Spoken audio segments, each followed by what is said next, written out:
This is USABB TV. I'm Raynell Cooper here with USABB Executive Director David Madden.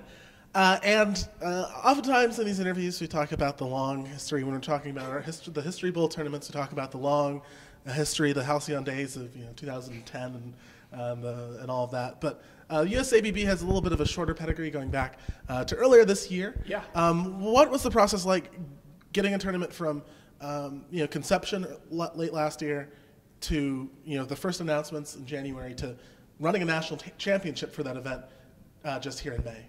Yeah, I've been incredibly gratified by the response we've received over the last 4 months. It's hard to believe that USABB was just announced on January 21st, so it was 4 months exactly from sort of the opening announcement to the first ever national championship with 46 teams from throughout the country. So I was very, very happy and gratified to see that, and it's a great base on which to build for future years. Now, of course, you're used to running history tournaments, but all subjects, what's the toughest thing for you, toughest subject for you while you're reading or while you're looking through editing the questions? What's the thing you just don't touch or don't have any help with?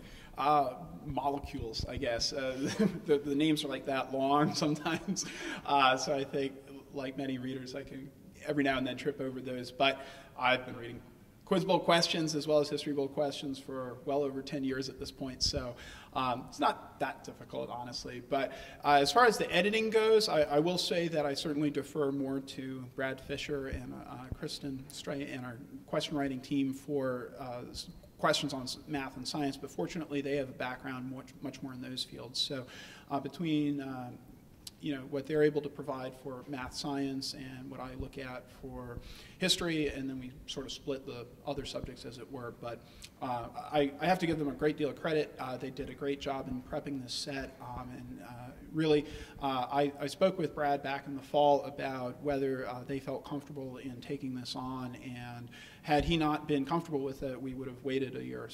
So I'm very, very grateful and thankful to Brad and Kristen for all their help in bringing this to fruition. Now, before we get into what happened this weekend, let's talk about the format of the bowl. I think that's something that's interesting to a lot of people who follow Quiz Bowl, who play Quiz Bowl, and play History Bowl as well. History Bowl format, 4-quarter format, toss-ups with no bonuses, toss-ups with 1 bonus, then a 60-second round, and then toss-ups again with no bonuses, but with power marks. The normal Quiz Bowl format is just toss-ups with 3 bonuses, and you decide to sort of combine the two a little bit, 7 toss-ups with 3 bonuses each, with the parts that the team gets that they don't get correct bouncing over, then 60-second round in the middle, and then 7 toss-ups after the 60-second round, again with the 3 bonuses for each toss-up. How did you come about with that format? How did that format come about, and how do you think that went this weekend? I think the format's been a big hit, not only this weekend, but throughout our regional tournaments as well. Pretty much everybody who's given us feedback on it seems to like it and appreciate the fact that it's still certainly a good Quiz Bowl format, but done a little bit differently. So I think people appreciate the variety. And certainly for those who have more experience with History Bowl, it's a good bridge, in a sense, between History Bowl format and standard Quiz Bowl format. But Brad, again, and I came up with it back in the fall, and we kind of went back and forth on some of the different features of it. But all in all, I think it worked out very well throughout the year, and I don't really see us doing much at all in the way of changes for next year. One possible change we may look into is here at Nationals in the playoffs, we may look to have a few more toss-ups. That's something that we've done at History Bowl, where in the playoffs at Nationals, we sometimes have a little bit more in the way of toss-ups, and here I think we might expand to, say, 16 or 18 or so in the playoffs. But overall, I think it worked very well. Now, this weekend, of course, we'll start with the bowl. Coming in, we knew Longfellow and Middlesex were likely to be the 2 favorites, and as it happened, they made it to the finals. What did you see of those teams that really stood out to you?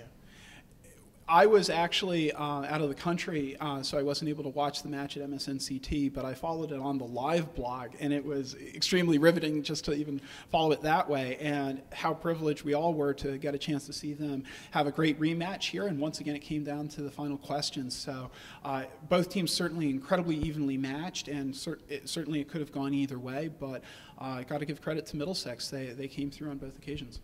Now, the elementary division, that's grade 6th grade and below, from Team Pioneers, Shiva Oswal winning the B pretty handily, as well as winning the bowl, playing by himself.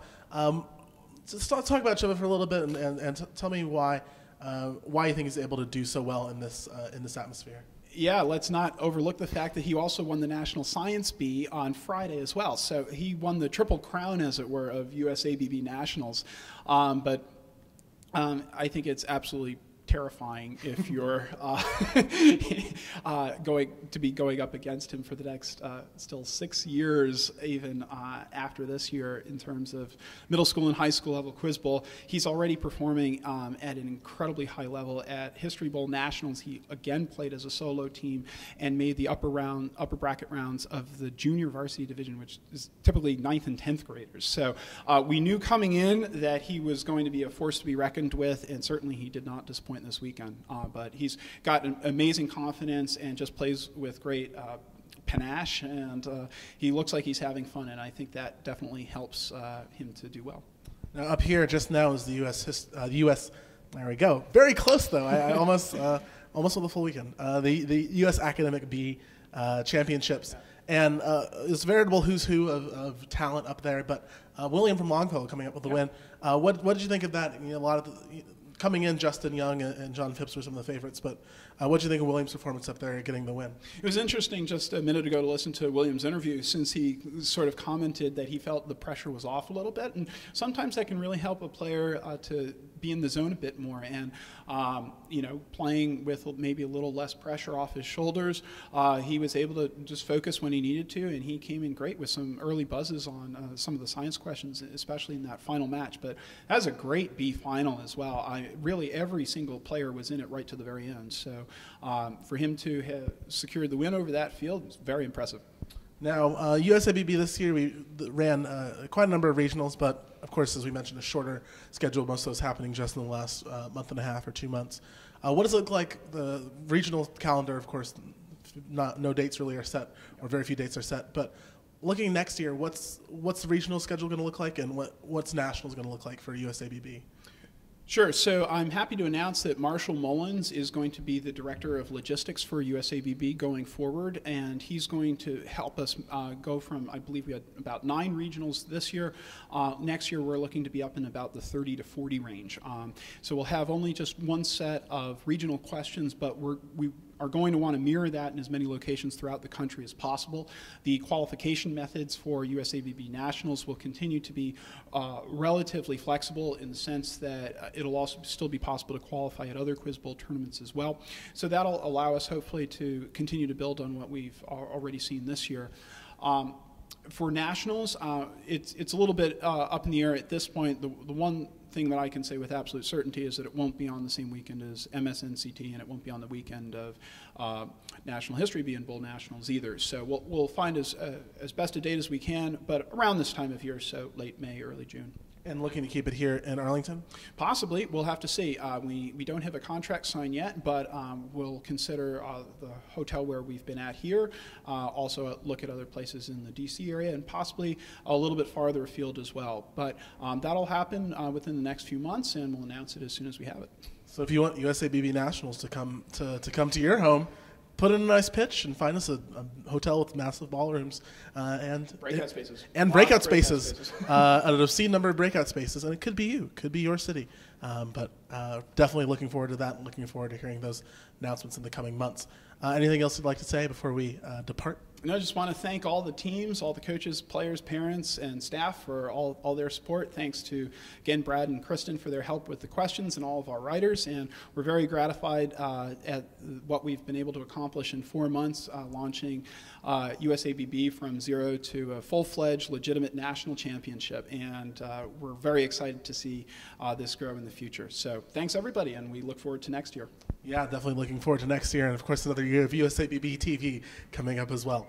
For USABB TV, signing off, this is David Madden, and I'm Raynell Cooper. Thanks so much. Thank you.